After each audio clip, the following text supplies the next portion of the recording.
रजनी को बचपन से ही पेंटिंग का बहुत शौक था।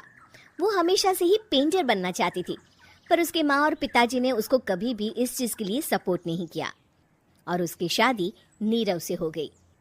नीरव रजनी को बहुत प्यार करता था, पर रजनी हमेशा चुपचाप ही रहती। वो इस शादी से खुश नहीं थी। वो ये शादी नहीं करना चाहती थी। उसे तो हमेशा से पेंटर जो बनना था। अपने इस सपने को वो नहीं पूरा कर पाई, इसलिए वो हमेशा उदास रहती थी। रजनी, बहुत ही बढ़िया फिल्म लगी है, कल देखने चले? नहीं जी, कल मुझे बहुत काम है, मैं नहीं जा पाऊंगी। अच्छा तो कोई बात नहीं, संडे को चलते हैं। देखिए, मुझे फिल्म देखना पसंद नहीं है, आपको जाना है तो चले जाइए। नीरव को मना करके रजनी वहां से चली जाती है और अपने बैग को खोलकर उसमें बंद पड़े ब्रश और कलर्स को देखकर रोने लगती है। रजनी, चलो ना कहीं बाहर खाने चलते हैं, कुछ तुम्हारी पसंद का। जी मुझे नहीं जाना, मेरी तबीयत ठीक नहीं है। रजनी वहां से चली जाती है।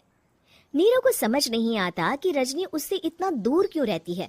वो जब भी उसके साथ वक्त बिताना चाहता है, रजनी कोई ना कोई बहाना बना देती है। एक दिन घर पर कोई नहीं था। रजनी घर का सारा काम जल्दी से खत्म कर लेती है। घर पर अकेले होने के कारण वो सोचती है कि वो आज पेंटिंग करेगी। वो अपने कमरे में जाकर पेंट ब्रशेस और कलर्स निकालकर जैसे ही कलर मिक्स कर रही होती है कि दरवाजे पर बेल बज जाती है। अब कौन आ गया इस वक्त? इतनी मुश्किल से तो मुझे पेंट करने का मौका मिला है। रजनी दरवाजा खोलती है तो उसकी सास अपनी सहेलियों के साथ खड़ी होती है और सब घर के अंदर आ जाते हैं। अरे बहू, सबको शरबत बनाकर पिला दे, बाहर तो बड़ी गर्मी है। जी। रजनी पेंट ना कर पाने से उदास हो जाती है। उसे गुस्सा भी आ रहा होता है कि उसने इस शादी के लिए हाँ क्यों कह दी। वो रसोई में जा रही होती है कि उसकी सास उसे रोकती है। बहू, सबके खाने का भी इंतजाम कर लेना, आज का लंच तो ये सब यहीं करेगी। हाँ। रजनी बिना कुछ कहे रसोई में चली जाती है। सबके लिए खाना बनाती है। सब खाना खाते हैं और रजनी घड़ी देखती है कि ये सब कब जाएंगे ताकि वो अपनी पेंटिंग कर सके। जब शाम होती है तब सब चले जाते हैं अपने घर। अरे बहू, सब तेरे खाने की तो बहुत तारीफ कर रहे थे, सबको बहुत अच्छा लगा खाना। आपको मुझे सुबह बताना चाहिए था ना कि आपकी सहेलियां आ रही हैं। पता भी है कितना वक्त लगा सारा खाना बनाने में। अरे बहू, तू ऐसे कैसे बात कर रही है मुझसे? तो और कैसे बात करूं? मैं इस घर की कोई नौकरानी नहीं हूं कि इतना काम करूंगी। रजनी अपने कमरे में जाकर दरवाजा बंद कर लेती है। शाम को जब नीरव आता है तो उसकी माँ उसे पूरी घटना के बारे में बताती है। क्या रजनी ने आपसे इस तरह बात की माँ? हाँ, और पता नहीं उसे क्या हो गया है, शाम से बाहर भी नहीं आई है। मैंने तो कई बार आवाज दी, खाना भी नहीं खाया उसने। तू ही बात करके देख ले बेटा। नीरव अपने कमरे का दरवाजा खटखटाता है। रजनी, दरवाजा खोलो, मैं हूं। रजनी दरवाजा खोलती है और फिर वापस जाकर अपने बिस्तर पर लेट जाती है। रजनी, माँ से बात करने का ये क्या तरीका है?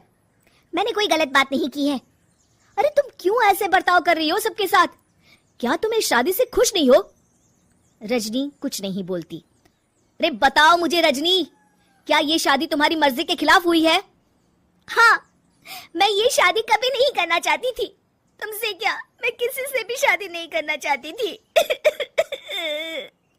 रजनी रोने लगती है। चुप हो जाओ रजनी, बताओ मुझे, तुम क्यों नहीं करना चाहती थी शादी? रजनी बेड के नीचे से अपने पेंटिंग्स, कलर्स, ब्रश, पेपर्स निकालती है। इतने में उसकी सास भी कमरे में आ जाती है। ये देख रहे हो, ये थे मेरे सपने। मैं पेंटर बनना चाहती थी, पर माँ पापा ने कभी सपोर्ट नहीं किया और मेरी शादी करवा दी। मेरे सारे सपने टूट गए। हर वक्त बस गुस्सा आता रहता है मुझे। मैं जानती हूँ कि आप लोगों की इसमें कोई गलती नहीं है, पर मैं क्या करूँ, मुझे समझ में नहीं आता।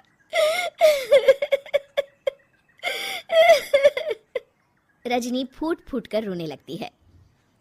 मुझे माफ कर दीजिए, आप दोनों के साथ मैं बहुत बुरा बर्ताव कर रही हूँ। अरे रजनी बेटा, चुप हो जाओ तुम। नीरव पानी लेकर आता है। ये लो पानी पियो और शांत हो जाओ। रजनी पानी पीती है और उसकी सास पेंटिंग्स देख रही होती है। अरे नीरव, हमें तो पता ही नहीं था कि हमारी बहू कलाकार है। अरे कितनी अच्छी पेंटिंग्स बनाई है, देखो तो। ये वाली तो मैं अपने कमरे में ले जाऊंगी। आपको ये पेंटिंग्स अच्छी लगी? अच्छी नहीं, बहुत अच्छी लगी। और तुमने हमें बताया क्यों नहीं? तुम जब चाहे पेंटिंग कर सकती हो रजनी। हम तुम्हारे सपनों को पूरा करने में तुम्हारा पूरा साथ देंगे। हाँ बेटा, हम कला की कद्र करते हैं। हम कलाकार तो नहीं, पर मुझे गर्व है कि मेरी बहू एक कलाकार है। रजनी, नीरव और सास तीनों हंस पड़ते। उम्मीद है कि आपको हमारी ये कहानी पसंद आई होगी। कृपया हमारे चैनल को सब्सक्राइब करें और सभी अपडेट्स के लिए बेल आइकन जरूर क्लिक करें। और हाँ, वीडियो लाइक और शेयर करना मत भूलिएगा। Bye bye.